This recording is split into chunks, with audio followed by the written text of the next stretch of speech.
Hi, thank you for joining us today. Can you please introduce yourself by stating your name and the position you're running for? Yeah, hi, I'm Sherri Zann Rosenthal, running for City Council at large. Thank you.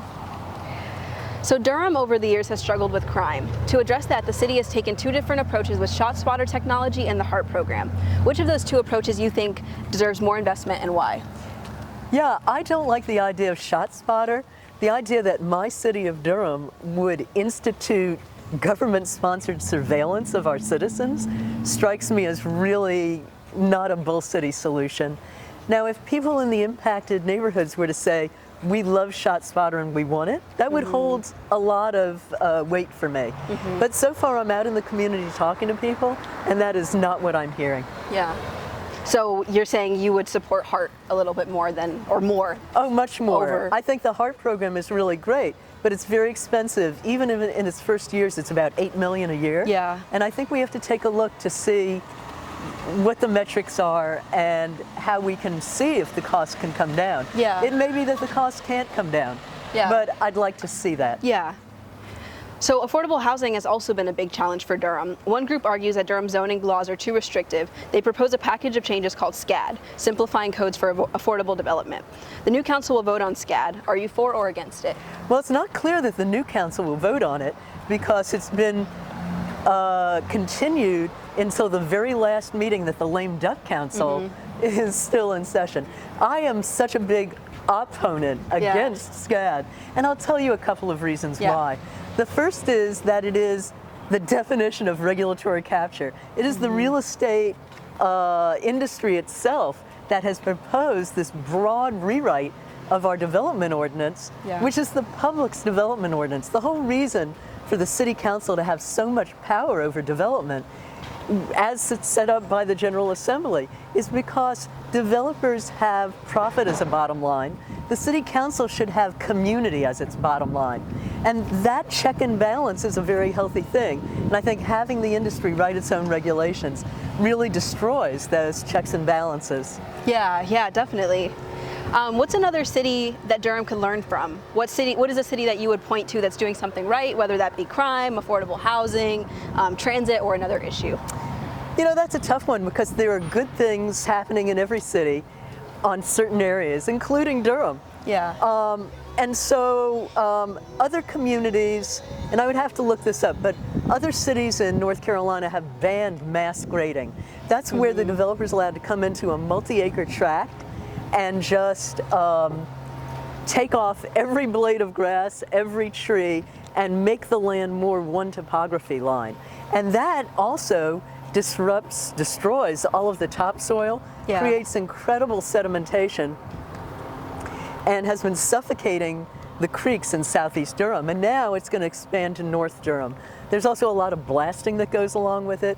So I think that we should have banned mass grading a long time ago. Both for climate change, for habitat preservation, and for many other reasons. I think it's a real sin against the earth. Yeah. So we're going to pause here for a little bit.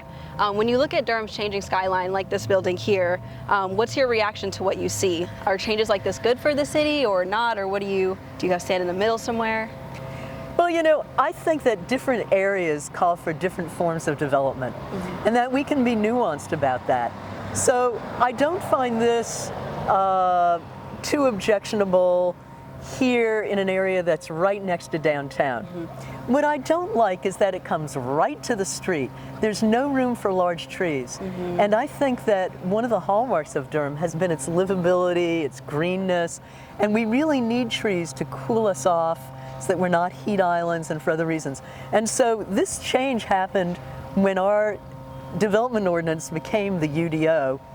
We had a planning director named Frank Duke who oversaw that. And that's when we had all of this pulled right to the street, which is something developers want because it maximizes the built area. But it also makes it very difficult to have any kind of green environment. You know, I don't think that habitat ends at the city boundary. So that's my concern about a lot of these things. Now, the other thing is that right now in Durham, we are not building with fire defensibility in mind. When I developed my neighborhood, Eno Commons, 22 homes, environmental prototype, 25 years after being developed, it's still the most energy efficient neighborhood in North Carolina. but I also built in fire defensibility. So the side was all cement cellulose, it was hardy plank, the roofs were metal, and then the community itself had fire breaks in the vegetation built into it.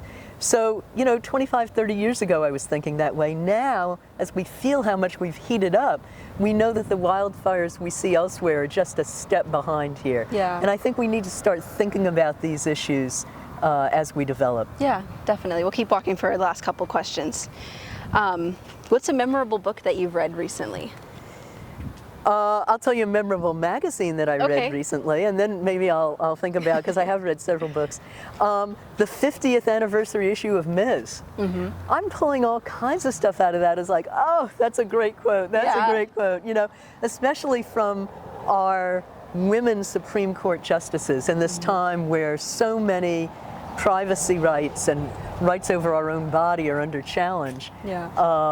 I think it's really good to go back and remember that our United States Supreme Court was all about having the Constitution emphasize the rights of citizens. Well, so there's another really interesting book that I read, and I believe the title is A Slave in the Family. And it's a man who researches his family history and discovers, he's from South Carolina, and discovers a whole branch of his family that's African American from a not very long ago ancestor. And it's just fascinating as the two families get to know each other and compare and contrast how they really are family, right? And what else comes along packaged with our history of racism and separation, and how we can bring those things back together. So that was a really interesting book I picked up in a museum just outside Charlotte. Nice, nice. Yeah, that sounds like a good read. Excuse me, I said Charlotte. I was thinking Charleston, South Carolina. What do you think is Durham's best burger joint or coffee shop? Let the wars begin. Well, I would have to say that I am partial to cocoa cinnamon. A lot have said that one. And there's a cocoa cinnamon to suit my needs in every part of town I may find myself in. And so burger joints are tough for me because I'm a celiac. I can't eat gluten. And so often it's hard for me to find great burgers that are not cross-contaminated. So my favorite burger is not from a burger joint. It's actually Rue Claire downtown, which has a sirloin burger that is sounds good, especially excellent. Thank you so much for your time today. Thanks a lot.